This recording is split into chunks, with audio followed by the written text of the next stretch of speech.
নিচের দিকে রাখেন। ওসমান হাদি শহীদ হয়েছেন। সামনে থেকে যদি উপরে ধরে দেন সরকার দৃশ্যমান কোন অগ্রগতি আমাদের সামনে উপস্থাপন বুঝেন না। আপনাদের মাধ্যমে সরকারের কাছে একটাই দাবি জানাচ্ছি, শহীদ ওসমান হাদি গোটা খনি চক্রকে জাতির সামনে উপস্থাপন করুন। একটা জিনিস আপনারা মনে রাখবেন, বাংলাদেশে জুলাই বিপ্লবের আগে যারা ক্ষমতাধর ছিলেন, যারা রাষ্ট্রকে নিজেদের মনে করতেন, তারা কিন্তু আজকে কেউ এই বাংলাদেশে নাই। তারা পালাতে বাধ্য হয়েছে। ওসমান হাদির বিচার যদি না হয়, আপনারাও একদিন এই বাংলাদেশ থেকে পালাতে বাধ্য হবে।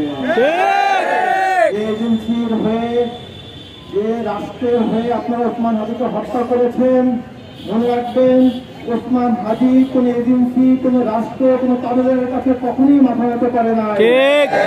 যদি মাথা নত করত, অন্য বিক্রি হওয়া নেতাদের মতোই সে সুখে জীবনযাপন করতে পারত।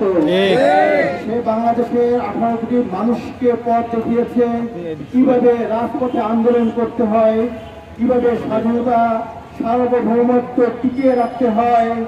এজেন্সির রক্ষকে উপেক্ষা করে জনসাধারণের নেতা হয়ে উঠতে হয়। ওসমান হাদি এটা আমাদের সামনে প্রমাণ করে গেছেন। আপনারা দেখবেন জীবিত ওসমান হাদির চেয়ে শহীদ ওসমান হাদি অনেক শক্তিশালী হয়ে আমাদের মাঝে ফিরে আসছে। বাংলাদেশের কোটি কোটি মানুষ ওসমান হাদি বিচারের অপেক্ষায় আছে। সরকারের কাছে আমি অনুরোধ করব, আপনারা যারা রাষ্ট্র ক্ষমতায় থাকাকালীন অবস্থায় ওসমান হাদিকে হত্যা করা হয়েছে, এই হত্যার দায় আপনারা এড়াতে পারবেন না। আপনাদেরও বিচার হবে, আজ হোক 10 বছর পরে হোক, বিচারের কাঠগড়া আপনাদেরকে দাঁড়াতেই হবে। আপনারা যদি মনে করেন আর 2 মাস পরে রাষ্ট্র ক্ষমতা থেকে চলে যাবেন, বিদেশে চলে যাবেন, মনে রাখবেন এই দেশের জনতা আপনাদেরকে কাঠগড়ায় দাঁড় করাবি। তাই সরকারকে অনুরোধ করবেন, দ্রুত খুনিদেরকে আমাদের সামনে উপস্থাপন করুন। নির্বাচনের পরিবেশকে যাতে বিঘ্ন না হয়, খুনির বিচার করুন। আপনারাই ওসমান হাদিকে হত্যা করিয়েছেন, আবার আপনারা এটাকে ইস্যু করে নির্বাচন বানচাল করার চেষ্টা করতেছেন। হতে দিব না। ওসমান হাদি বলেছিলেন ফেব্রুয়ারিতে দেশে নির্বাচন হতে হবে এবং সেই নির্বাচন করার জন্য সে প্রস্তুতি নিয়ে মাঠে নেমেছিল, কিন্তু তাকেই হত্যা করে নির্বাচন বাধাগ্রস্ত করার চেষ্টা হচ্ছে।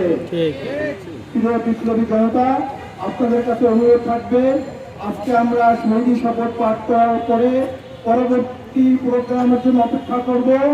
পরবর্তী প্রোগ্রাম থেকে খুনিদেরকে গ্রেফতার করা না পর্যন্ত রাজপথ ছেড়ে আমরা যাব না, ইনশাআল্লাহ।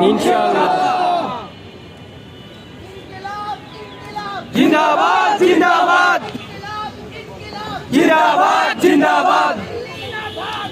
ঢাকা ঢাকা ঢাকা ঢাকা। জিন্দাবাদ জিন্দাবাদ জিন্দাবাদ জিন্দাবাদ।